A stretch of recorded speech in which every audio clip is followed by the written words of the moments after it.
Hi friends, welcome back to another episode. This one should be quick and relatively painless and easy. We're gonna use one household object and I'm gonna show you 4 healthy ways to cope. Let's get started.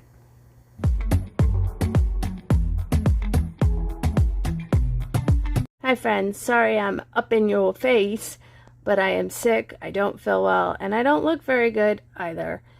I am me and deleted the intro to coping skill 1. So it is get out my sketchbook and get going. I've been doing this thing that they now call Zentangle. I used to do on envelopes when I was a kid. This is the calm one. You know, taking your pen and just kind of slowly drawing out your design. That's why they call it Zen. Makes sense. But if you're pissed, you do something more like this. Oh, see? Ink. No ink. Which is going to piss you off if you're already pissed. What the heck, man? That's alright. I brought a backup pen. Ta-da! Ah! Or another one that I do.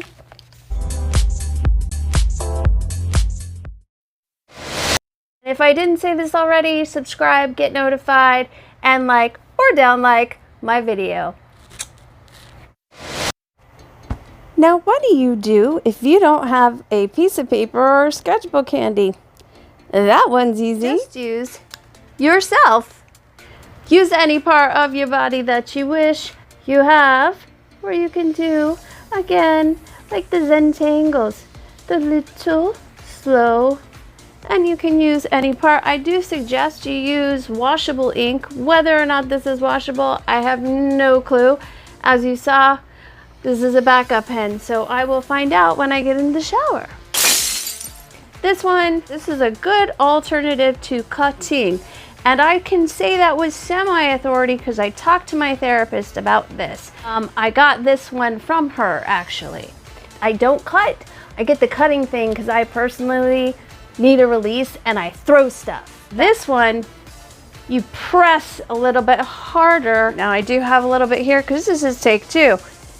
Now just a little bit hard, not really hard because you really will cut yourself. This is a healthy way of coping. All right, part 3.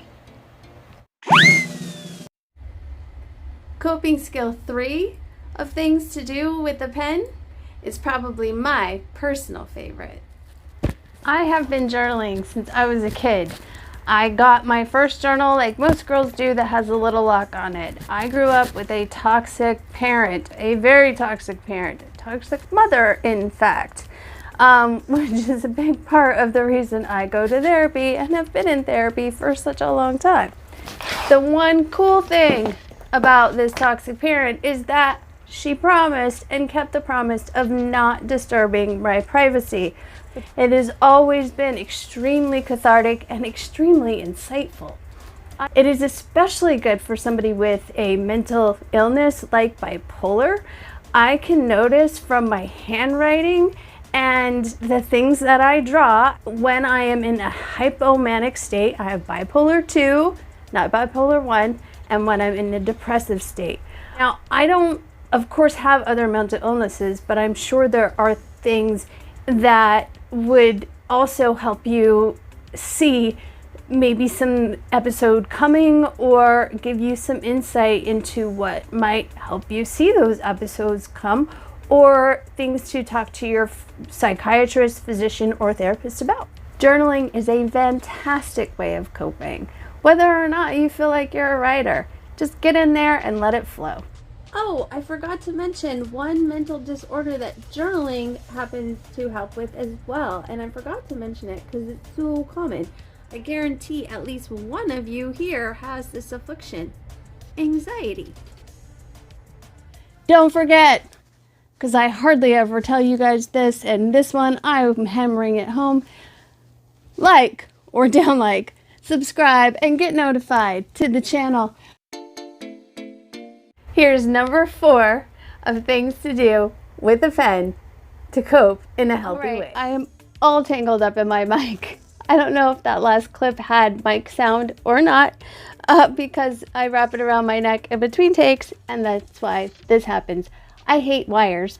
Now, admittedly, this one is 2 household objects, but the second household object this one requires the box. And get ready, stab, and get that yucky energy out. If you don't have that, there's always the ground. All right, my friends, that is this episode of Chronic Pain Chronicles, presenting me, Jen, your professional patient, definitely not a medical professional. We've got to get to this medical anomaly thing so everybody knows why I am sick all the darn time and have so many weird things wrong with me. I hope this was fun. I hope it was quick. I hope it was painless, and you learned a couple of ways to cope using one household object. Have a great morning, noon, or night until the next episode. Bye, friends. Mwah.